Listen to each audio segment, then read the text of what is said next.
आज छठे चरण का चुनाव प्रसार थम गया। इसी संबंध में कुछ नागरिक की हित के मुद्दे पर कुछ लोगों से बात हुई है। उस पर बहुत से बुद्धिजीवी लोगों से महंगाई, बेरोजगारी और आर्थिक समस्याओं को बहुत ही सुंदर ढंग से आपके समक्ष प्रस्तुत कर रही हूँ। उसे ध्यान से सुने और यदि हमारे चैनल को सब्सक्राइब नहीं किए हैं तो सब्सक्राइब करें, शेयर करें और जोर से घंटी नहीं बजाए हैं तो ज़रूर बजा दीजिए। महागठबंधन जो है शिक्षित परिवार से शिक्षित लोग को, अनुपमा सिंह शिक्षित है, उनको नाम से लोग वोट दे रहे हैं। क्या होता है, अगर ये पता चल जाएगा कि शिक्षा में अंतर है और कि घंटी डोलावला में अंतर है, शिक्षा में अंतर है घंटी डोलाने में। घंटी बजाओ अब ना चल। मेरा नाम हुआ राम स्वरूप यादव, जदयू का प्रदेश अध्यक्ष है ओबीसी का। कांग्रेस के समय में जो श्रीलंका हमारा उंगली पकड़ करके चलता था, आज वो हमसे छिटक करके चाइना के साथ चला गया। नेपाल हमारा उंगली पकड़ करके चलता था, वो हाथ छिटक करके चाइना के साथ चला गया। फिर हमारा मान सम्मान और हमारा पुलिस नीति कहाँ, 70 हटा कहाँ, वहाँ 370 हटता तो लोग वहाँ प्लॉट खरीदता है। आपने कहीं वहाँ प्लॉट खरीदा? हम तो कल भी नहीं खरीदने वाले थे, आज भी नहीं जा। तो पलटी मारने का आप जो आरोप लगाते हैं तो पलट तो दूसरा लोग रहा है। एक चुनाव में 3 बार मुख्यमंत्री बने। नीतीश कुमार के हर लोग चाहता है कि हमारे साथ रहेंगे, मेरा मान सम्मान बढ़ेगा। अभी मोदी जी के मंच भी वो साझा नहीं कर रहे हैं नीतीश कुमार जी। ऐसा क्या बात? आप धनबाद में ही अगर बोलेंगे कि आप लोग हुकूमतों के साथ रहेंगे, हर नेता लोग हर जगह में अपना अपना होता है। बिहारों में हुकूमतों जी है, हम लोगों को यहाँ रिप्रेजेंट करना था तो यहाँ सावित्री देवी जी है। मेरा प्रधानमंत्री तय है, लेकिन महागठबंधन ये बता दे कि बाराती लेके इन लोग चलने के लिए तैयार हैं, इनका दूल्हा कौन होगा? रामस्वरूप बाबू बोले जदयू से है, बोल रहे हैं कि इंडिया गठबंधन अपना प्रधानमंत्री बदलावे, जबकि हमारा प्रधानमंत्री तो घोषित है। तो आप लोग अपना प्रधानमंत्री का चेहरा क्यों नहीं? इस बार चुनाव जनता लड़ रही है, जनता और भाजपा में लड़ाई चल रही है। जान जाइए कि इंडी गठबंधन जो है बहुमत से ज्यादा सीट ला करके रहे। आप युवा हैं, आप बेरोजगार हैं, आप शिक्षित हैं। एक ही सवाल दोनों भाइयों से कि परिवर्तन की जो नई धारा है वो किस ओर है? लोगों का झुकाव जो है ना वो बीजेपी की ओर है, लेकिन कहीं न कहीं उन लोगों ने भी युवाओं के साथ छेड़छाड़ किया है। तो हम दोनों सरकार से यही कहते हैं कि जो भी आए कम से कम, उन लोगों ने भी कहा था 2 करोड़ जो है हम हर साल नौकरी देंगे। उन लोगों ने जो पढ़े लिखे हैं उनको आगे करें। 60-40 बहुत बड़ा मुद्दा है हमारे राज्य में। तो अगर वो 1932 लाते हैं तो कांग्रेस को आनी चाहिए। और जयराम महतो देखिए अभी फिलहाल नया उभर के आए हुए हैं, उनको थोड़ा समय लगेगा। आखिर क्यों ऐसा जल्दीबाजी था कि इसी बार उनको चुनाव, वो भी लोकसभा का नहीं, उनको भी हाईलाइट होना बहुत जरूरी है। वो युवा है, उनके पास ऐसे ही हाईलाइटेड है, उनके पास ऐसे ही हाईलाइटेड है। हाँ, उनके पास स्थानीय नीति लाके पूरे झारखंड में बूम कर रहे हैं। चुनाव में आने का जरूरत क्या पड़ा? उनके पास एक लंबा कैरियर है, वो सोच रहे हैं, वो युवा है और हम उनके साथ हैं। अगर हमारे स्थानीयों को लेके या झारखंड के लेके उन्हें सोचते हैं, हमको प्रतिनिधि से मतलब नहीं है, हम अपने झारखंड के बारे में सोच रहे हैं। अगर वो सोच रहे हैं और युवा है, वो बहुत आगे जाएंगे। आने वाले दिन में उनकी सरकार बनेगी। आज आंसू का भी कहीं न कहीं एक स्टूडेंट के साथ एक पॉजिटिव झुकाव है, तो हो सकता है कि युवा दबे जुबान में गलियारों में चर्चा है कि बड़े बड़े राष्ट्रीय पार्टियों के साथ जयराम महतो अंदर रूम में मिले हुए हैं और डमी प्रत्याशी खड़ा करके वोट काटने का काम कर रहे हैं। नहीं, वो मेहनत कर रहे हैं, वो ग्राउंड लेवल पे अगर वो बात करें तो वो अपने दम पे ग्राउंड लेवल पे मेहनत कर रहे हैं, क्योंकि चुनाव अगर शुरुआत में अगर जीतना है तो उनको ग्राउंड लेवल से मेहनत करना। बाद में कारण हो गया कि मतलब ये नहीं चलेगा, घंटी बजाओ नहीं चलेगा। ऐसा क्या कारण क्या है? अच्छा भैया, जनता का तो कतना पेड़ वही हमारे कौन जहिया से बैठल बाड़ा वही दिन ग्रहण लगल। जनता तो बोल रहा है कि पूरा विकास हो रहा है देश में। लालू जी बोले थे कि एक दिन बाद बैठिए, तो कह रहे कि नहीं हम आगे बैठे। विपक्ष है, समझ रहे, विपक्ष है। विपक्ष जो बोलता है उसको सुनिए, तो विपक्ष को सुनने की दरकार नहीं है उनको। वो अपना मन के बात करते हैं, मन के बात में हनुमान बना दिए पूरे इंडिया का। फिर ये बोले कि जब धनबाद दिखा रहा है, देश के और भी जगहों से ये खबर आ रहा है कि भाजपा बुरी तरह से हार रही है, इंडिया गठबंधन बुरी तरह से हार रहा है। अरे भैया 400 पार का नारा कैसे पूरा होगा? भैया हम लोग चारों तरफ से हम लोग घेर लिए हैं, वही नेगेटिव पकड़ना है बस। 4 तारीख को जब कांग्रेस के सामने बटन दबेगा, मशीन करेगा पेड़, हम मोदी जी करेंगे पेड़। मशीन करेगा पेड़, हम मोदी जी करेंगे पेड़। ये गठबंधन बोल रहा है कि हम 400 पार होने जा रहे हैं और इंडिया गठबंधन बोल रहा है कि हम 4 तारीख को सरकार बनाने जा रहे हैं। ये कैसे होगा? आप तो जानते हैं कि अभी तक जितना भी बात मोदी जी और शाह जी ने बोला है, दुर्भाग्य है देश का। घर पे भाड़ा कोई नहीं जाइएगा तो बिना बीवी और परिवार का घर नहीं देता है। हमारा हिंदुस्तान का आदमी देश दे दिया है ऐसे लोगों को जो मात्र 2 आदमी मिलकर देश बेच रहे हैं और 2 आदमी देश खरीद रहे हैं। कौन कौन लोग हैं वो खरीदने वाले? खरीदने वाले अडानी और अंबानी है, बेचने वाले मोदी और शाह है। दुनिया जानता है। क्या बेच दिए? क्या नहीं बेच दिए? रेल बेच दिए, तेल बेच दिए, भेज बेच दिए, एयर बेच दिए। क्या बचा हुआ है? इवन रेलवे का प्लेटफार्म भी ठेकेदारी को दे दिया गया है। अरे अभी देखिए ना भैया ईवीएम से कैसे चोरी हो। मोदी जी कल भाषण एक दे रहे थे और उसमें बोल रहे थे कि एनडीए गठबंधन सत्ता में आ रहा है और ये इंडिया वाले फिर बोलेंगे ईवीएम का रोना रोएंगे। इस आधार पर बोल रहे थे। क्या फिर आप लोग ईवीएम पर रोएंगे? कहा यूपी में दिखाई नहीं दिया? अच्छा एक चीज बताइए, यूपी में अगर दिखाई दिया कि नहीं? इतना ईमानदारी मोदी जी और उनका ईवीएम है, देश के एक जनता बोला है कि ईवीएम हटा दिया जाए। देखा होगा आपने कि सुप्रीम कोर्ट के वकील और चीफ जस्टिस लोग ने रिजाइन दे दिया, उसके बावजूद भी ईवीएम पे कोई चर्चा नहीं हुआ। क्यों? रोका नहीं, क्यों हटाया नहीं? अरे दूधू को चीफ जस्टिस रिजाइन दे के भाग किया, नौकरी छोड़ के भाग किया। गाय भैंस सब लेके छीन लेना सब। एक बात और अक्षय जी बताइए कि ये जो 24 तारीख का CGI साहब जो सुप्रीम कोर्ट के चीफ जस्टिस ऑफ इंडिया हैं, वे सुनवाई करने जा रहे हैं। ईवीएम में जो वोट प्रतिशत बढ़ गया, वोट प्रतिशत जो पहले दिखाया गया मान लीजिए कि 60%, 65% दिखाया गया, वो अचानक के 71%, 72% 11 दिन के बाद अपना चुनाव आयुक्त के द्वारा प्रदर्शित किया गया। इस पर लोग कोर्ट में गए, ADRA की संस्था है वो कोर्ट में गया है और वो सवाल पूछा है। पत्रकार महोदय, मैं आपसे एक बात कहना चाहता हूँ। देश जान रही है और देश के इतने लोग अब बेवकूफ नहीं रह चुके हैं, क्योंकि 2 बार बेवकूफ बन चुके हैं, तीसरा बार बेवकूफ नहीं बनना चाहता। बिल्कुल सही। कि ये भगवान धारण किए हुए हैं, यानी लगता है कि बीजेपी में ऐसा क्या आप खूबी देख रहे हैं कि बीजेपी के यहाँ समर्थन कर रहे हैं, उनका आप समर्थन कर रहे हैं? आधार क्या है? लोगों का है या उनके बारे में बताया जाता है कि 50-50 केस है, वे रंगदारी वसूलते हैं। बोलिए आपको ऐसा क्या उनमें दिख रहा है जो आप इनका अभी यहाँ पर लोगों से आप देख रहे थे लिखे हुए भी थे बातों में? सबसे पहले तो ये हम आपको बता दें कि ये भागवा जिसको कह रहे हैं, मेरा गमछी है, मान सम्मान है और हम जदयू से बिलोंग करते हैं और जदयू भारतीय जनता पार्टी दोनों अलायंस पार्टी है। हमारा पार्टी उनको समर्थन किया है। आप भी जानते हैं कि बिहार में 16 सीट पर वो हम लड़ रहे हैं और 17 सीट पर वो लड़ रहे हैं और पूरे देश में हम लोग को अलायंस के तहत में काम करना है। इस लोकसभा क्षेत्र का मेरा नाम हुआ रामस्वरूप यादव, जदयू का प्रदेश अध्यक्ष है ओबीसी का, और इस लोकसभा क्षेत्र का जनता दल यू की तरफ से हम इस लोकसभा का प्रभारी हैं, जो भारतीय जनता पार्टी के उम्मीदवार हैं और ये ढुल्लू महतो जी उनका। और आपने 2 बात पूछा कि क्या कारण है जो देश में इस तरह का बात है। आप महागठबंधन के जो लोग हैं जो बहुत कुछ बोल रहे हैं, उनसे एक चीज हम स्थायी सरकार देना चाहते हैं। नरेंद्र मोदी जी 10 साल सरकार को चलाए, हो सकता है कहीं भूल हुआ होगा, चूक हुआ होगा, गलती भी कहीं हुआ होगा, इंसान है, डिसीजन में गलती हो सकता है तो ये हो सकता है।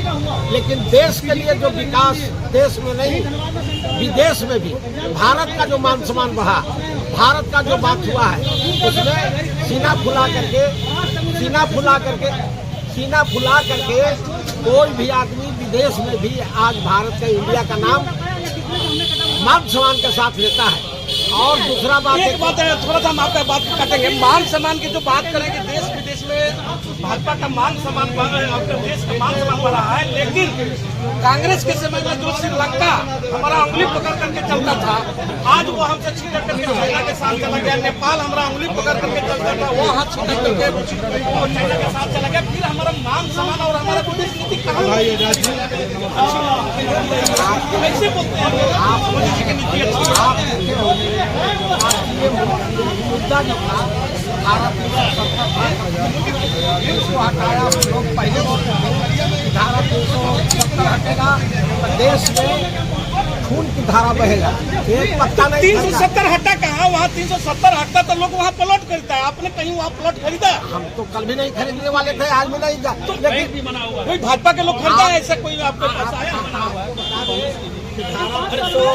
370 में धारा 300A और B दोनों है। 370 नहीं हटा है। 370 धारा में एक जोड़ा गया था, धारा जोड़ा गया था 35A, वे सिर्फ को हटाया गया, सिर्फ वे हटाया गया। 370 आप लोग क्यों बोलते हैं? हटाया गया कि नहीं उसको हटाया गया? तो ये बोले कि 35A हटाया गया, 370 हटता तो वहाँ पर जैसे हम बिहार में यूपी में कहीं पर भी इंडिया के आदमी कभी खरीद सकता है, लेकिन वहाँ पर नहीं खरीद रहे हैं। दूसरी बात है कि देश में इनसे पहले भी प्रधानमंत्री बने, तो ये तो अफवाह फैलाया गया है ना अमित शाह के द्वारा, मोदी जी के द्वारा और मीडिया के द्वारा, मोदी मीडिया के तो द्वारा बहुत चीज फैलाया जा रहा है कि सबका आरक्षण काट। अच्छा, दूसरा सवाल एक और बताइए, आप जदयू से हैं, जदयू के बारे में बोला जाता है जो आपके अध्यक्ष हैं, मैं वो एक बात तो नहीं कहूँगा कि वे कभी इस पार्टी में रहते हैं, कभी उस पार्टी में चले जाते हैं, उधर देखते हैं कि हमको ज़्यादा पता नहीं मिलेगा,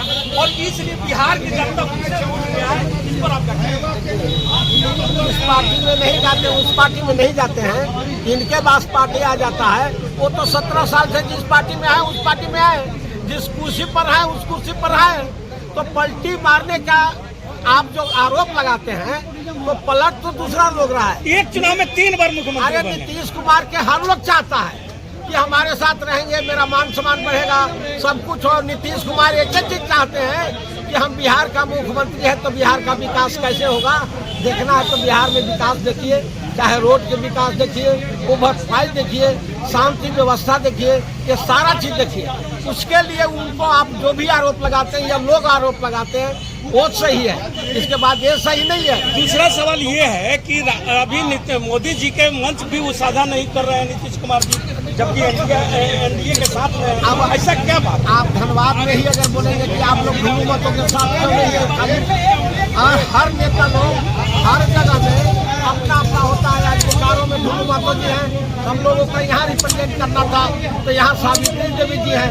एक जगह नहीं, अगर 10 को भाई हैं, 10 जगह अगर रिप्रेजेंट करेंगे तो 10 जगह में हमारी आम सभा होगी, 10 जगह में नेतृत्व होगा। इसलिए हम लोग जगह जगह पर है, सब जगह में है। ऐसा बात तो नहीं है कि नहीं है, ये बात है। अब महागठबंधन की एक चीज आप बता दीजिए, मेरा प्रधानमंत्री तय है, लेकिन महागठबंधन ये बता दे कि बाराती लेके इन लोग चलने के लिए तैयार हैं, इनका दूल्हा कौन होगा, कौन प्रधानमंत्री बनेगा, कौन होगा, उसका नाम बता दे। हम लोग ऐसे देते हैं समर्थन, ये भी तो बता दे कि इनका प्रधानमंत्री कौन होगा, ताकि देश के जनता देखे, देश के लोग सुने, समझे। रामस्वरूप बाबू बोले जदयू से है, कांग्रेस से है, ये जो बोला जा रहा है, बोल रहे हैं कि इंडिया गठबंधन अपना प्रधानमंत्री बदलावे, जबकि हमारा प्रधानमंत्री तो घोषित है। तो आप लोग अपना प्रधानमंत्री का चेहरा क्यों नहीं छापे रहे हैं? और आप लोग जो जीते हुए संसद नौकरी नहीं, चुनाव लड़ेंगे, नौकरी नहीं, नौकरी समय गया, नौकरी का भी रहा है, और चुनाव लड़ेंगे, क्या बात कर रहे वो आपका जो है हैं? इस बार चुनाव जनता लड़ रही है, जनता और भाजपा में लड़ाई चल रही है। हमारा जितना भी कार्यक्रम है सब जनता निर्धारित और जनता चुनाव लड़ रही है। अंदर करंट चल रहा है, लोगों को पता नहीं चल रहा है। 4 जून आने दीजिए, 4 जून को को पता चल जाएगा। और इतना जान जाइए कि ईडी गठबंधन जो है बहुमत से ज़्यादा सीट ला करके रहेगी। लोकतंत्र का महापर्व का जो चुनावी प्रचार है आज कहीं न कहीं और कुछ घंटों के अंदर ये थमने का काम कर रहा है। पूरे देश में एक परिवर्तन की लहर है और वर्तमान में जो रूलिंग पार्टी है वो कहती है कि हम 400 पार हैं। ऐसे में मैं पूरे देश की बात नहीं करूंगा, आप युवा हैं, आप बेरोजगार हैं, आप शिक्षित हैं। एक ही सवाल दोनों भाइयों से कि परिवर्तन की जो नई धारा है वो किस ओर है।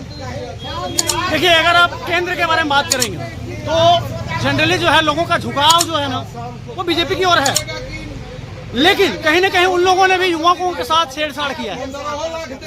राज्य सरकार को बात करें, हमारे यहाँ जेएमएम, आरजेडी और कांग्रेस की जो सरकार है जेएमएम, इन लोगों ने भी युवाओं के साथ खिलवाड़ किया है। तो हम दोनों सरकार से यही कहते हैं कि जो भी आए कम से कम, उन लोगों ने भी कहा था 2 करोड़ जो है हम हर साल नौकरी देंगे, उन लोगों ने भी नहीं दे पाए। हम युवाओं का रुख और परिवर्तन किस ओर होगा वर्तमान परिस्थिति। बिल्कुल, जो पढ़े लिखे हैं उनको आगे करें, जो पढ़े लिखे हैं आगे करें। राज्य सरकार वैकेंसियां निकालें, केंद्र सरकार वैकेंसियां निकालें। जो पढ़े लिखे नहीं हैं उनको कम से कम, जो नहीं है, जो एवरेज पढ़े लिखे हैं उनको उनके लेवल पर लेके आइए। जो कम से कम पढ़े लिखे हैं, हाईएस्ट डिग्री लेके भी यहाँ बैठे हुए हैं झारखंड में, और बाहरी लोग को यहाँ पे जो है नौकरी दिया जा रहा है। 60-40 बहुत बड़ा मुद्दा है हमारे राज्य में। 60-40 हमारे राज्य में बहुत बड़ा मुद्दा है। जब हेमंत जी आए 2019 के चुनाव में, उन्होंने कहा था 1932 के खतियान पे जो है हम सारी वैकेंसी निकालेंगे। आज हम पीजीटी जो नौकरी यहाँ पे वैकेंसी निकली हुई थी, उस नौकरी से हम क्या बोल रहे हैं, क्वालिफाई करने के बाद भी मेरा सिलेक्शन नहीं हुआ। क्यों नहीं हुआ? क्योंकि हम यहाँ के थे, इन लोगों ने यूपी, बंगाल, बिहारी लोगों। आज एक युवा चेहरा जो पूरे झारखंड में गुम किए हुए हैं, यहाँ का स्थानीय नीति को कहीं न कहीं आज पूरे राज्य में वो अपने प्रत्याशी भी डाल चुके हैं। बिल्कुल। अभी हम स्थानीय बात करेंगे, गिरिडीह हो या धनबाद हो, कहीं भी धनबाद में झारखंड की बात कर रहे हैं हम। जी, मैं अपनी स्थानीय बात कर रहा हूँ। पूरे राज्य में उनकी प्रत्याशी है। धनबाद में जो प्रत्याशी को वो खड़ा किए हैं, क्या होगा उनका रुख? देखिए, यहाँ पे हम तो बेसिकली देवघर से हैं। यहाँ का माहौल हमको नहीं पता है कि बीजेपी और कांग्रेस के बीच में क्या चल रहा है और क्या यहाँ का मतलब चुनावी युवा नेतृत्व जो 1932 का बात करके प्रत्याशी खड़ा किए हैं। हाँ, तो अगर वो 1932 लाते हैं तो कांग्रेस को आनी चाहिए। अगर वो 1932 ला सकते हैं, जेएमएम और कांग्रेस अगर ला सकते हैं तो उनके उधर हम लोग भी झुकाव। लेकिन अगर वो कह रहे हैं तो उनको करना पड़ेगा। और जयराम महतो देखिए अभी फिलहाल नया उभर के आए हुए हैं, उनको थोड़ा समय लगेगा। आखिर क्यों ऐसा जल्दीबाजी था कि इसी बार उनको चुनाव, वो भी लोकसभा का नहीं, उनको भी हाईलाइट होना बहुत जरूरी है। वो युवा है, उनके पास ऐसे ही हाईलाइटेड है, उनके पास ऐसे ही हाईलाइटेड है। हाँ, उनके पास स्थानीय नीति लाके पूरे झारखंड में बूम कर रहे हैं। चुनाव में आने का जरूरत क्या पड़ा? उनके पास एक लंबा कैरियर है, वो सोच रहे हैं, वो युवा है और हम उनके साथ हैं। अगर हमारे स्थानीयों को लेके या झारखंड के लेके उन्होंने सोचते हैं, हमको प्रतिनिधि से मतलब नहीं है, हम अपने झारखंड के बारे में सोच रहे हैं। अगर वो सोच रहे हैं और युवा हैं, वो बहुत आगे जाएंगे। आने वाले दिन में उनकी सरकार बनेगी। आज कई वर्षों से पूरे झारखंड में बूम किए हैं, तभी वो लोकसभा में पूरे राज्य में अपने प्रत्याशी घोषित किए हैं। बिल्कुल। कहीं न कहीं कोयलांचल की धरती धनबाद में भी उनका प्रत्याशी है। इस बार उनकी उपस्थिति और भूमिका क्या होगी? इस बार देखिए, वहाँ पे तो आरसू ने टिकट जो है दे के रखा हुआ है, तो वहाँ पे टक्कर है। और हमको लग रहा है कहीं ना कहीं इस बार भी वहाँ पे जो माहौल है, आरसू का भी कहीं ना कहीं एक स्टूडेंट के साथ एक पॉजिटिव झुकाव है। तो हो सकता है कि युवा दबे जुबान में गलियारों में चर्चा है कि बड़े बड़े राष्ट्रीय पार्टियों के साथ जयराम महतो अंदर रूम में मिले हुए हैं और डमी प्रत्याशी खड़ा करके वोट काटने का काम कर रहे हैं। यही कर रहे हैं वो। कौन? जयराम महतो? नहीं, बिल्कुल नहीं। तो ये डमी कैंडिडेट खड़ा करके राष्ट्रीय पार्टी के साथ कहीं मिले हुए? नहीं, वो मेहनत कर रहे हैं, वो ग्राउंड लेवल पे। अगर वो बात करें तो वो अपने दम पे ग्राउंड लेवल पे मेहनत कर रहे हैं, क्योंकि चुनाव अगर शुरुआत में अगर जीतना है तो उनको ग्राउंड लेवल से मेहनत करना। धनबाद में भी, धनबाद लोकसभा में भी उनका प्रत्याशी है इखलाक अंसारी। ना उनका चुनाव नजर आया, ना प्रचार नजर आया, न कहीं नजर आया। ठीक है, वो आखिर क्यों? हो सकता है वो फाइनेंशियली वीक हो। चुनाव लड़ने के लिए यहाँ तो फिर पैसों की जरूरत पड़ जाती है। बीजेपी के पास करोड़ों रुपया है, माल खा के बैठे हुए हैं। नहीं तो जब जयराम महतो का गिरिडीह में सभा होता है तो तकरीबन 1.5 लाख 2 लाख लोगों का भीड़ होता है। 1.5 लाख 2 लाख लोगों का भीड़ होता है। उस टाइम पैसा कहाँ से आता है? किसका? हमने एक वीडियो देखा था जयराम महतो जी का, वो कहीं कार पे साथ खड़े हुए थे, कुछ आसपास के कुछ जो है लोग थे, उनको 500 रुपए चंदा उंदा दे रहे। ऐसा मेरे को ऐसा लगा कि कम से कम पब्लिक भी उनको अंदर झुकाव है और एक पॉजिटिव झुकाव है और एक युवा है। आने वाले दिन में हो सकता है कि उनकी भी कहीं ना कहीं एक पॉजिटिव। केंद्र में परिवर्तन की लहर किसकी ओर जाएगा? बीजेपी से होगा।